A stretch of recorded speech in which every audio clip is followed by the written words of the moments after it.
Ce qui frappe immédiatement l'étranger qui suit l'actualité politique en Chine, c'est le nombre important de personnes mobilisées pour participer aux travaux de l'Assemblée nationale populaire.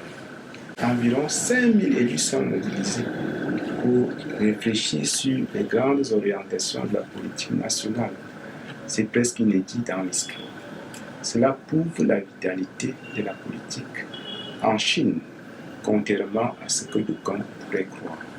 Je dirais que la démocratie est le pouvoir du peuple par le peuple et pour le peuple.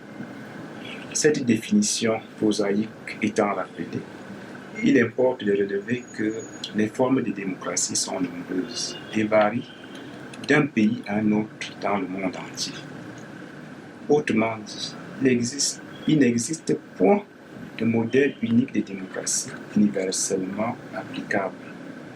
À mon humble avis, la démocratie n'étant pas une fin en soi, chaque État souverain, chaque peuple, chaque société doit concevoir sa démocratie par rapport à sa civilisation, je dirais par rapport à ses traditions.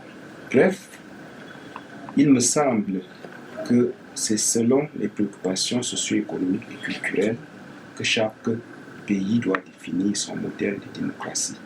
La démocratie intégrale chinoise me semble être au service du peuple chinois dans ses différentes composantes sociologiques, politiques, culturelles, régionales et ethniques. Au demeurant, l'Africain que je suis reste fasciné par la complexité de cette grande ingénierie qui veut qu'en Chine, les députés des assemblées populaires, des comtés et des cantons soient directement élus par des électeurs, tandis que les députés des assemblées supérieures au niveau du comté sont élus par les députés du niveau immédiatement inférieur.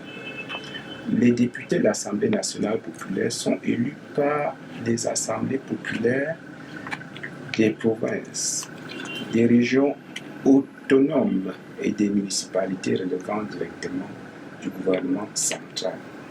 Tandis que vous allez découvrir que les forces armées élisent elles-mêmes leurs propres députés, ce qui semble extraordinaire dans d'autres pays. Vu de l'étranger dans tous les cas, l'on se demande parfois comment cela est possible. Et pourtant, ça marche.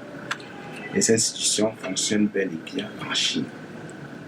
À ce sujet, j'ai été ahuri d'apprendre que dernièrement, plus d'1 milliard d'électeurs ont voté sur la base d'un vote par personne pour élire plus de 2,6 millions de députés aux assemblées populaires au niveau des cantons et des comtés, selon le bureau général du comité permanent de l'Assemblée nationale populaire. Au niveau institutionnel, donc, il me semble que les Chinois se sont compliqué la tâche, mais vraisemblablement pour le bien de leur peuple, ou tout au moins vu à l'étranger.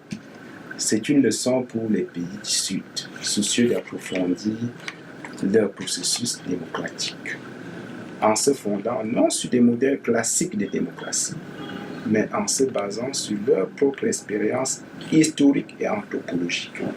Car il apparaît que dans ce type de système, les élus n'ont aucun moyen de tricher ou encore de se dérober à leurs obligations, dans la mesure où ils doivent en permanence rendre compte aux électeurs. En regardant la chose de plus près, je ne vois pas dans ce système un élu reculant devant les promesses faites à ses électeurs. Ce d'autant plus que ces derniers encadrent l'ensemble du processus, depuis les élections jusqu'à la prise de décision, en passant par la gestion et la supervision. Cela explique sans doute l'efficacité de la démocratie intégrale chinoise.